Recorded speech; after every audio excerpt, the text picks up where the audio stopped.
NCR में हवा इतनी जहरीली हो चुकी है कि हर सांस के साथ आपके शरीर में खतरा बढ़ रहा है।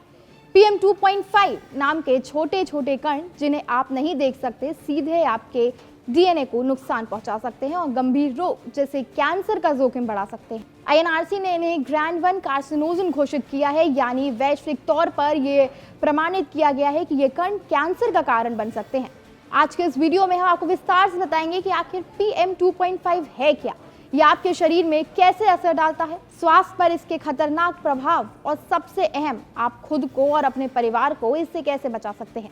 हाल ही में दिल्ली के गंगाराम अस्पताल के सेंटर फॉर चेस्ट सर्जरी में 30 साल तक अधिक हुए एक अध्ययन की रिपोर्ट बताती है कि दिल्ली में बिना सिगरेट पीने वाले कैंसर के मरीजों की संख्या 50% है। कैंसर से पीड़ित इन लोगों ने कभी सिगरेट नहीं पी थी। स्टडी के मुताबिक 2015 में पूरे भारत में 63,700 केस थे, जबकि 2025 में यह संख्या बढ़कर 81,200 हो गई। इसका सीधा संबंध दिल्ली की खराब हवा और प्रदूषण से है। सबसे पहले समझते हैं PM 2.5 है क्या।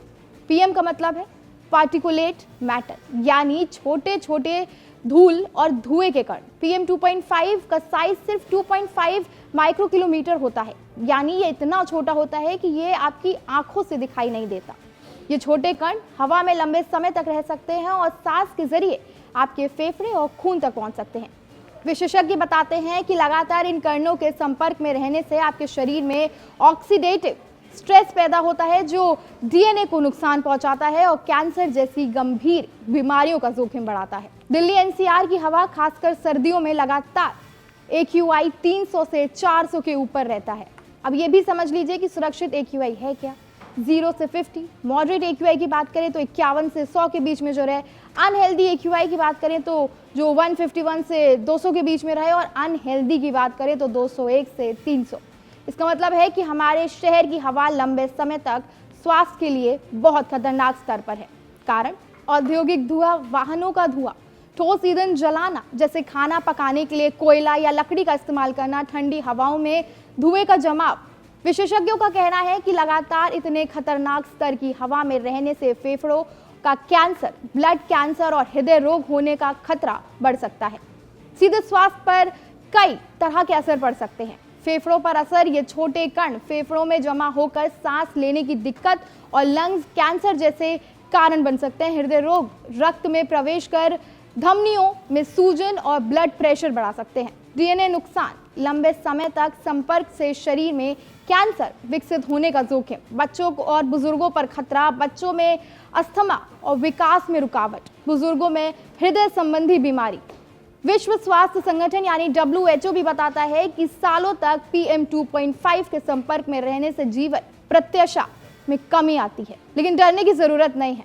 कुछ सरल उपाय हैं जो आपको और आपके परिवार को इस खतरे से बचा सकते हैं। घर में एयर प्यूरिफायर का इस्तेमाल। HEPA फिल्टर वाले एयर प्यूरिफायर PM 2.5 को काफी हद तक हटाते हैं।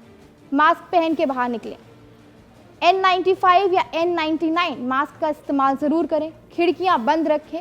धुंध वाले दिन घर की खिड़कियों और वेंटिलेशन बंद रखें। घर और बालकनी में पौधे हवा को कुछ हद तक शुद्ध करते हैं। स्वास्थ्य जीवन शैली, पोषक तत्वों से भरपूर आहार और पर्याप्त पानी शरीर को प्रदूषण के असर से बचाता है। AQI पर नजर रखें। मोबाइल ऐप या वेबसाइट से एयर क्वालिटी का अपडेट देखते रहें और गंभीर स्तर पर अगर AQI हो तो अपने घर से बाहर ना निकलें।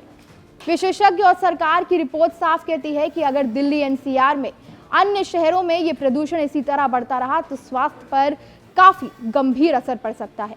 हम सबकी जिम्मेदारी है कि व्यक्तिगत और सामूहिक उपाय अपनाएं।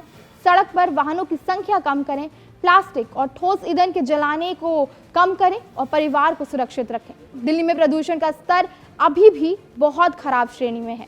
जहरीली हवा का असर अब सिर्फ सांसों और फेफड़ों पर नहीं, बल्कि शरीर के लगभग सभी अंगों को अपनी चपेट में ले रहा है। यहाँ तक कि हाल ही में हुए कुछ अध्ययन इस ओर भी इशारा कर रहे हैं, खराब हवा में सांस लेना कई सिगरेट पीने के बराबर है और इससे कैंसर का भी खतरा पैदा हो रहा है। ऐसे में प्रदूषण अब सिर्फ रेस्पिरेटरी संबंधी बीमारियों तक नहीं सीमित है, बल्कि काफी आगे बढ़ चुका है। RML अस्पताल के एक विशेषज्ञ ने बताया कि RML में पहले और एकमात्र प्रदूषण क्लिनिक संचालित किया जा रहा है। इसमें सिर्फ रेस्पिरेटरी और पल्मोनरी विभागों के डॉक्टर ही नहीं बल्कि कार्डियोलॉजिस्ट और साइकेट्री विभागों से भी एक्सपर्ट्स बैठेंगे। उन्होंने कहा कि दिल्ली में प्रदूषण का स्तर अभी भी काफी ज्यादा है और AQI अभी भी बहुत खराब श्रेणी में है, लेकिन 1 दिसंबर को सोमवार को लगे पोल्यूशन क्लिनिक में एक भी मरीज दिखाने नहीं आया, जबकि मंगलवार को सुबह रेस्पिरेटरी विभाग की OPD में 100 से भी ज्यादा मरीज उनके सामने दिखाने के लिए खड़े थे। ऐसे में संभव है कि प्रदूषण से सिर्फ सांसों और फेफड़ों की ही समस्या पैदा नहीं हो रही है, बल्कि हार्ट, न्यूरो और साइकोलॉजिकल असर भी पैदा हो रहा है। लेकिन लोगों को इस बात का अंदाजा ही नहीं कि ये सभी बीमारियां खराब हवा की वजह से हो सकती हैं, और यही वजह है कि मरीज पोल्यूशन क्लिनिक में इलाज लेने की बजाय पर्टिकुलर OPD में पहुंच रहे हैं। मरीजों को लगता है कि पोल्यूशन क्लिनिक में सिर्फ वो मरीज जाते हैं जिन्हें सांस की बीमारी होती है। तो याद रखिए, ये केवल धुंध या धुआं नहीं, ये हमारे शरीर की सुरक्षा और स्वास्थ्य पर सीधा खतरा है। अपने आसपास के लोगों को जागरूक रखें, मास्क और एयर प्यूरिफायर का इस्तेमाल करें और सुरक्षित सांस के लिए कदम उठाएं। आपकी हर छोटी कोशिश आपके परिवार को इस बड़ी बीमारी से बचा सकती है। तो हमने देखा है कि जनरली जो विंटर मंथ्स है या जो ठंडी के दिन है, तभी एयर क्वालिटी इंडेक्स ये हमेशा से खराब रहा है। इसका असर हर किसी पे पड़ता है, जिनको कोई बीमारी है या जिनको बीमारी नहीं भी है। जो स्वस्थ लोग हैं उनको जनरली ये वायरल इन्फेक्शन की तरह उन पे असर करता है, जैसे गले में खराश होना, उसकी वजह से बार बार खांसी होना, बार बार सर्दी होना, आंखों से पानी आना। सो ये सब चीजें होती है उन लोगों में जो स्वस्थ है, पर जब भी एयर क्वालिटी इंडेक्स पुअर है। अभी ये नॉर्मल लोगों में है। नॉर्मल लोगों में स्पेशली जो है ना, बहुत वयस्कर लोग हैं या बहुत छोटे बच्चे हैं या प्रेग्नेंट औरतें हैं, इनमें ये असर और ज्यादा दिखाई देता है। और जिनको बीमारी ऑलरेडी है, जैसे हार्ट की बीमारी है, जिनको एस्थमा है, COPD है या फेफड़े की कोई भी बीमारी है, इनमें ये असर और ज्यादा होता है।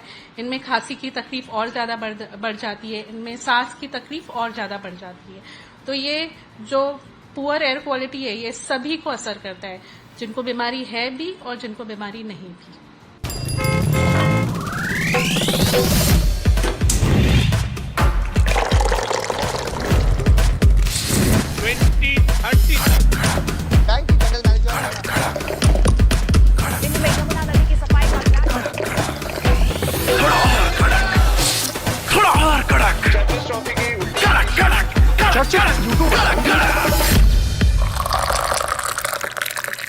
ये कड़क है।